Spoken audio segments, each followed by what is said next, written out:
Hi, I'm John Kaye. I'm one of your Greens representatives in the New South Wales Parliament. John Kaye is the Greens MP and... John Kaye says the state upper house... John Kaye, thank you for your time. Good morning, Linda. With little regard for the usual process. It was a deal that was cut between Mr Packer and Mr O'Farrell, and the rest of us are just asked to sing the tune. The university wanted to wash its hands of the Dalai Lama. This is an insult to the students. It's also a direct hit on the university's reputation. Whether you're straight or gay, whether you're bisexual or intersex, whether you're transgender, you stand up and you say what you need to say, and that is that discrimination is completely and totally intolerable.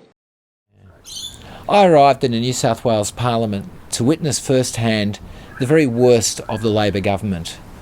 Campaign donations and outright corruption were buying decisions that worked against not only the environment but the community. A climate-denying treasurer was trying to privatise the electricity industry, and the coal industry was eating up New South Wales, and a coal seam gas industry was just about to begin. When the Liberals came to power, it got even worse. This government is positioning itself to do exactly what the previous government did. We responded with high-energy, community-based campaigns. We fought hard against electricity privatisation. We successfully banned donations from the alcohol, tobacco and gambling industries, and we put limitations on all other donations. I'm very enthusiastic about getting some more public money into the wind energy industry and into rooftop solar.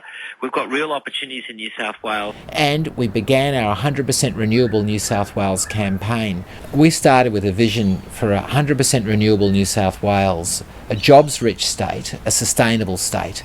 Now we're inviting members of the community to join with us and be activists in the transformation of this state away from coal and away from coal seam gas. The Greens' John Kaye says the New South Wales stands to miss out on billions of dollars worth of investment as a consequence. The wind industry in New South Wales is being singled out with this new tax. From the built environment to corruption to power in the community to the natural environment to heritage. The most satisfying part of my job has been working with communities and Greens members. There's nothing that comes close to the feeling of winning a campaign for a local community after you've worked with them, you've given them a voice and you've seen them grow politically.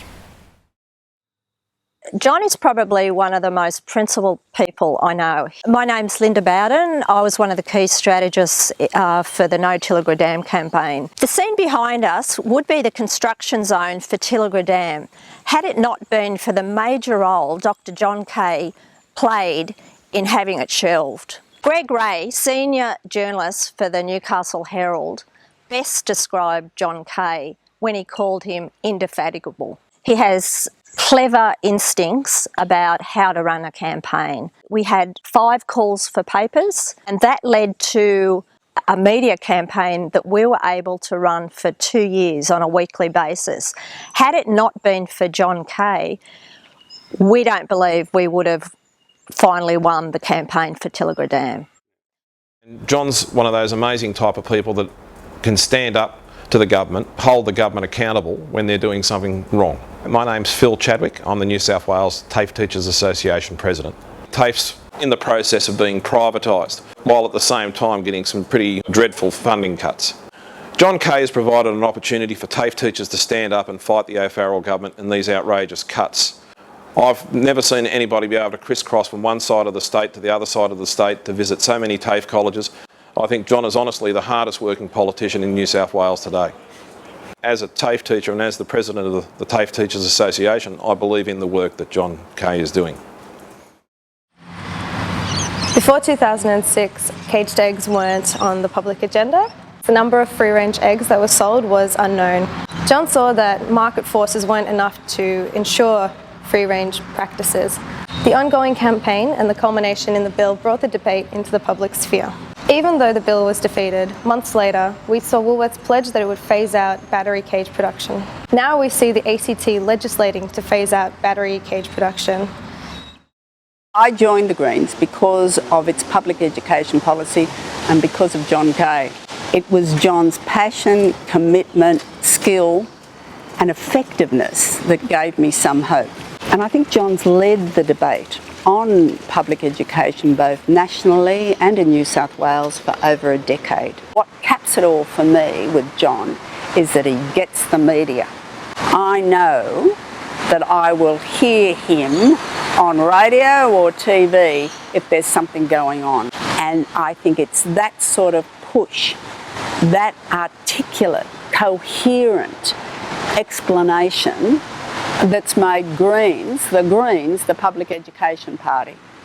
And that's just thrills me. As Greens, we can be really proud of what we've achieved. Not the votes in Parliament, not even the campaigns on the ground, but the vision that we have successfully planted in this state. A vision for a state where politics are not for sale, where the environment is not being destroyed by coal mining and coal seam gas drilling, and where public services are protected by a government that really cares about the future of the community. That's the vision that we've all been working for. That's the vision that's exciting the people of New South Wales. That's the vision that I want to continue to work on with your support.